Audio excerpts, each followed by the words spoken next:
Summer 2024. Violent anti-immigration protests erupt across the country.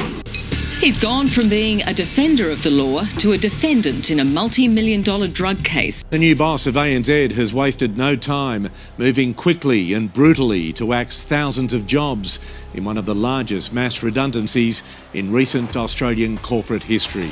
An offensive from the fringes has been launched against mainstream society.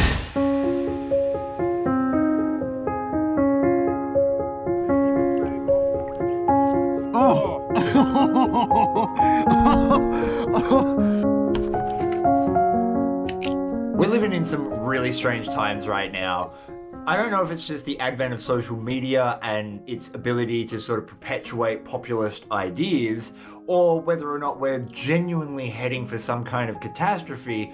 Either way, I've noticed that we have less time now more than ever, and no one has any money. So many people are looking to gold and silver commodities at the moment that it has driven the price up to an unprecedented level. We are now at a point where the gold price has never been higher. And that sparked an idea in my head. I wanted to know if in today's market, could you make a living off nothing but gold?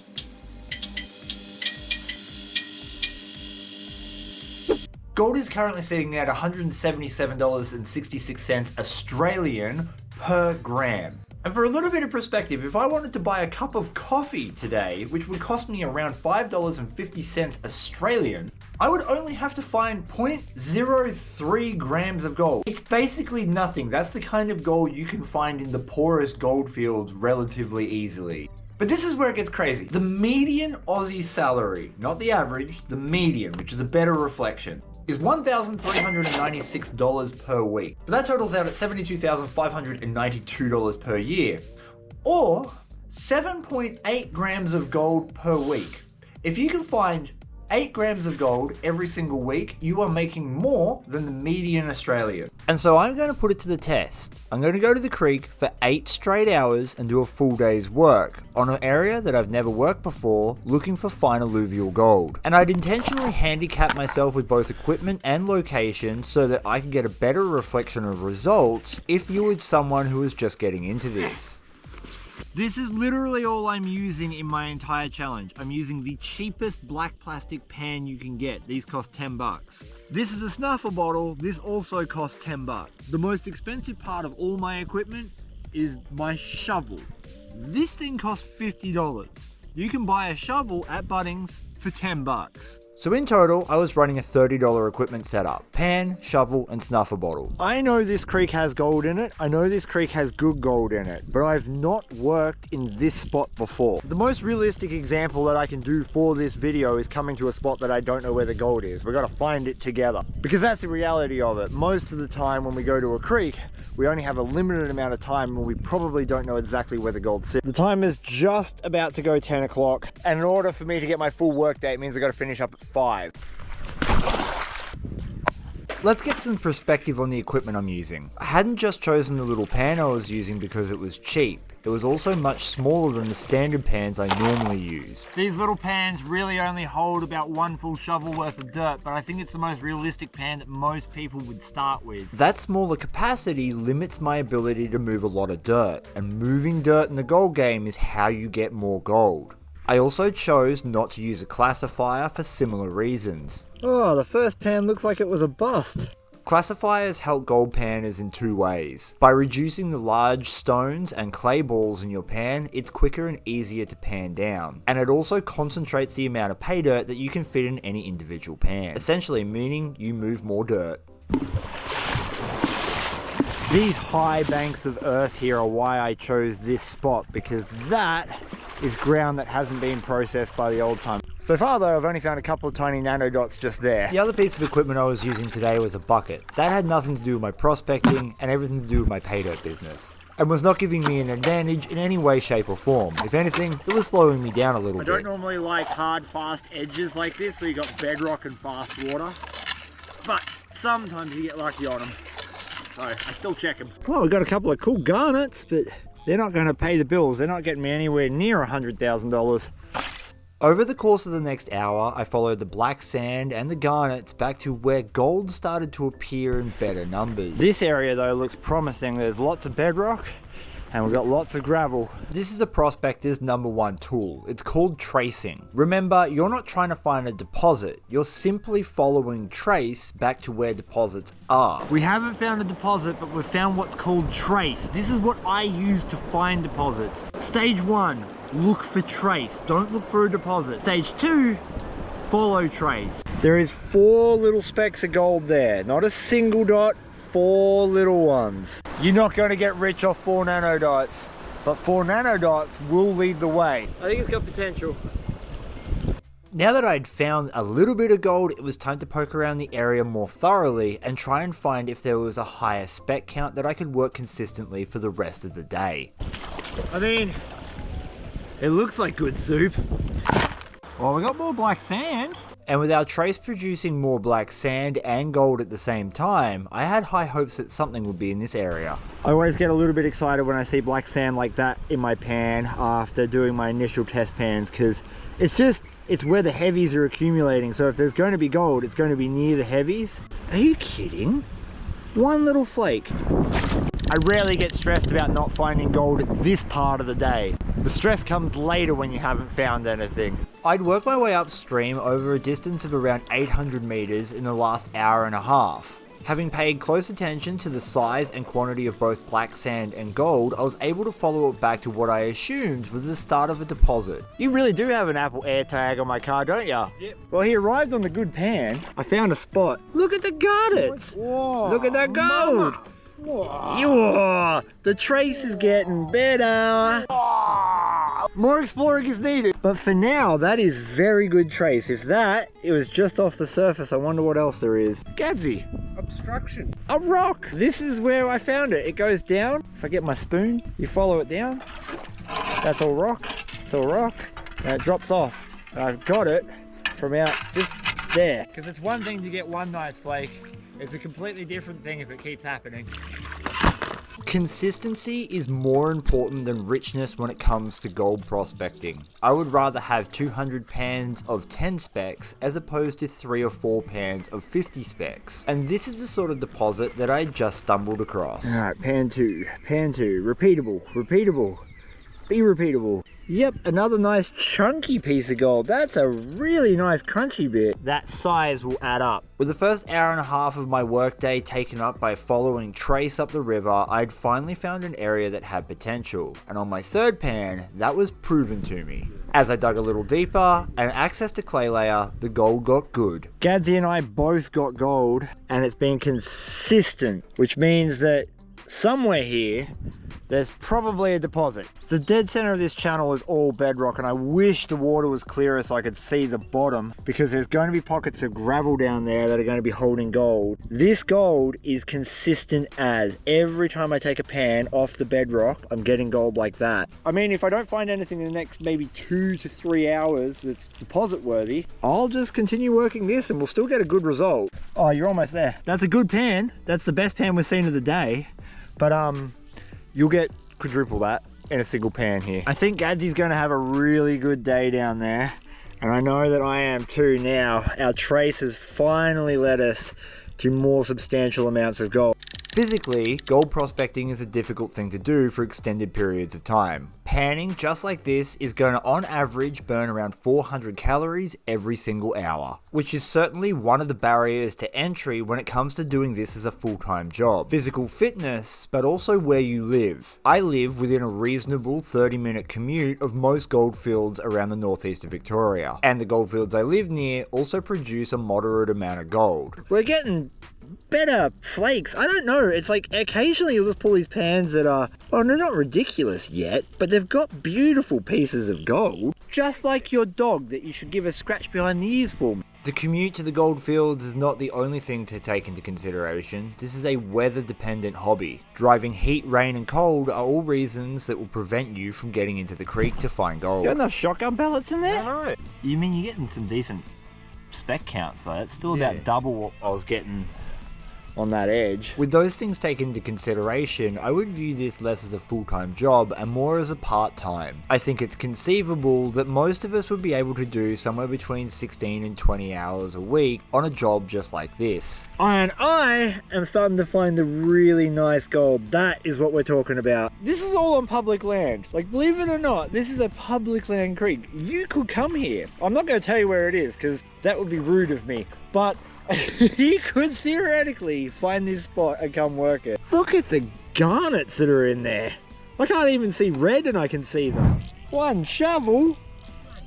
One shovel. He's attracted to gold pans. Oh, this is one shovel. Oh, get stuffed. Shuck it in the creek. It was already in the creek. No lead shot.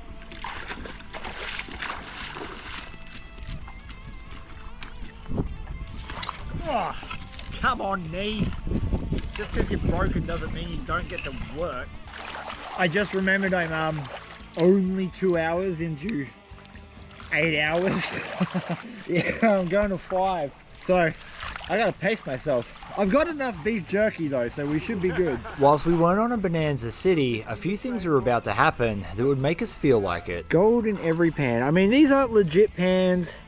I know that there's better deposits on this creek, but for now, I'm real happy working next to the Gad Daddy, getting good gold. He's just taking a look at what he's collected already. He's only been here for what, an hour and a half of work? Yeah. Oh, that's probably 3/4 of a gram. Jesus, you've almost got half a shotgun shell there. Oh. Yeah, 50 bucks an hour just casually panning. Thanks, Creek Gods. Oh, I've been waiting for this. That's my best pan of the day. Look at that. That's a shovel and a half. It's not chunky, Gadsy, but it's pretty f***ing good. Oh man, what, one pan? Or a shovel and a half. And then Gadsy found a nugget. Oh, how's your dopamine right now? Oh, it's up there. You can see him finding his nugget over on his channel, The Buckshot Prospector. Link in the description. Ooh, I didn't get a nugget, but damn. I got a good picker and I got a lot of specs. Gadsy's finding nuggets. I'm getting good pans finally. This is going to be a cracking day. That right there is probably the biggest flake that I've got today. You know, I'm hoping that your nugget screams out to his family for help and that attracts more gold. Directly behind this rock, if I scrape the face of it and get down to the bottom, the pans get really good. And he just said he got another nugget. Come on, Gad Dad. All right, so that's your specs. Oh! I mean, this is what it's about, bro. That's what it's I about. never had this where I've like pan after pan, nuggets. And again, this is public land. Like, you can literally be 10 feet from a deposit like this. You won't know unless you go testing. That's wild, man. Congratulations. Thank you. That's a nuggety day. Sure you don't want to come over and get some nuggets? Man, I'm on a good spot. I'm pretty happy. So much of gold prospecting is just rinse and repeat. You are trying to move quantity of soil. The more you move, the more you'll ultimately end up recovering, which is why we use sluice boxes and high bankers, but that's not the test today. The gold here is plentiful and super consistent. So we're over the halfway point, and the gold hasn't changed. If anything, it's getting slightly better the deeper I go down. And I mean, I know that probably doesn't look like heaps if you live in the California motherlode or, you know, your Tassie boys prospecting. This spot here though is definitely going to give us over a gram. Hopefully 2. Because consistent gold like this certainly adds up over time. And with 4.5 hours down, it was looking really good. I have definitely hit some kind of physical wall, but we've only got 2.5 hours to go. We could do it, Gadsy. Yeah. You've only been here for maybe 3.5 hours. Bro. Oh, you got more than 2. I reckon you're closer to 3.5. That's a good bit. That's a real nice piece. Oh man. I know you love your lead. That's why I call myself Buckshot Prospector. I don't know, man. I don't know. I think that's a better look. No, I don't know. That's a much better look. Up until this point, neither of us had taken anything more than a water break, so we were just pounding out the pans. And outside of the first hour and a half of our day, every other pan had gold in it. Neither of us got skunked once. This is the power of following trace instead of looking for deposits. This spot's still got gold, but we've done a little bit of exploring, and if we came upstream, there's some really good gold out in the center of the creek here. And it kind of looks like this. We've got a whole smattering of it there, and it goes all the way over the top of the pan. It's just, that's a good take. That's a good pan, Gadsy. Mwah, chef's kiss.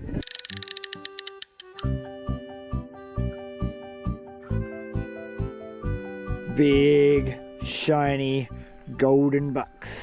Ooh, that's a little pile of gold, isn't it? Yeah, that's basically what we've been getting all day. Like, it's just wild how consistent this is. It's probably important to point out that I know not every day is going to end as good as this one has. However, we're not talking about doing this just on weekends casually. If you are looking to do this for work, in my own experience of doing this full time for the last 10 years, it's fairly common to find something similar to this at least once a week. Whoa, that's a healthy little pile of gold. It's like my pan's got golden pimples. It's a teenage pan. As the day drew to an end, I had to recharge. 7-Eleven jerky is surprisingly good.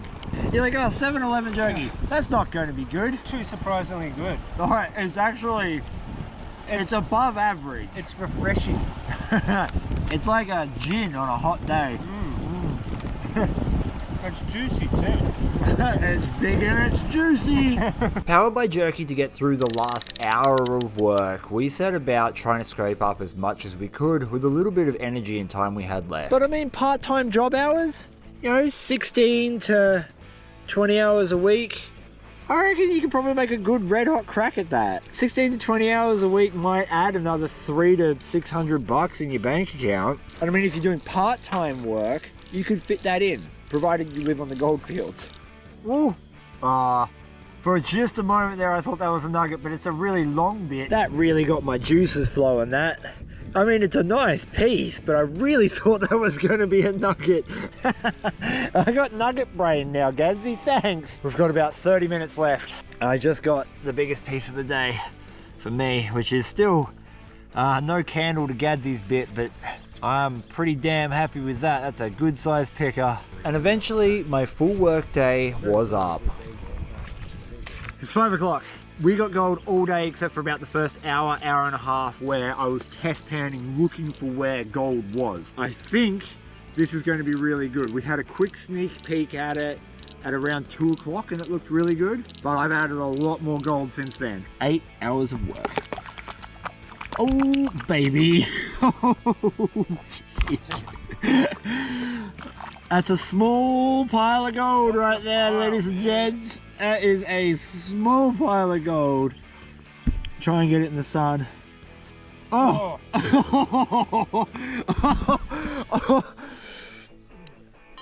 Yeah, a 1 day's work on public land. That's that. Yeah.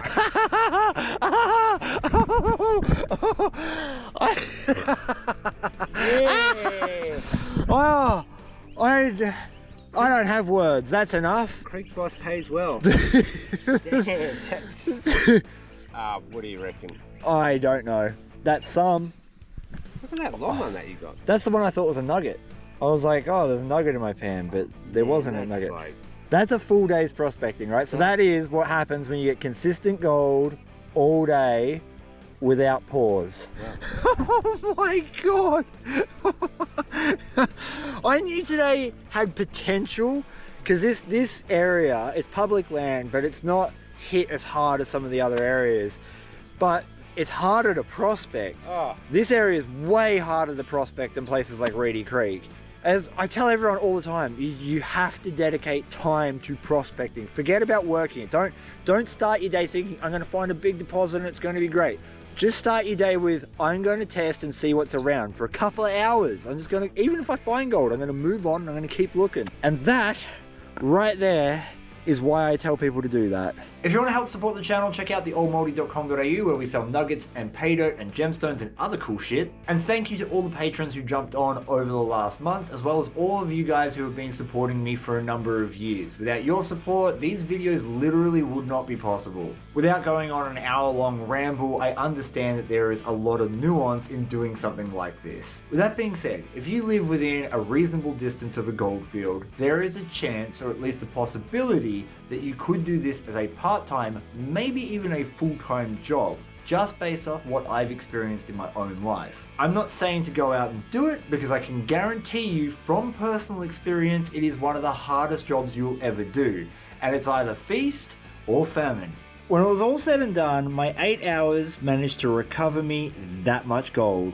That is a phenomenal take for the amount of effort put in and the tools I was using. If I was just on any average prospecting day, I would expect to find about quarter of that amount visually. So this was a really good take for a day where I didn't know where the gold was. But the proof is in the pudding. We're going to get this on the scales. I think there's about 3 grams there, which would be a ridiculous take of gold for the effort that we put in.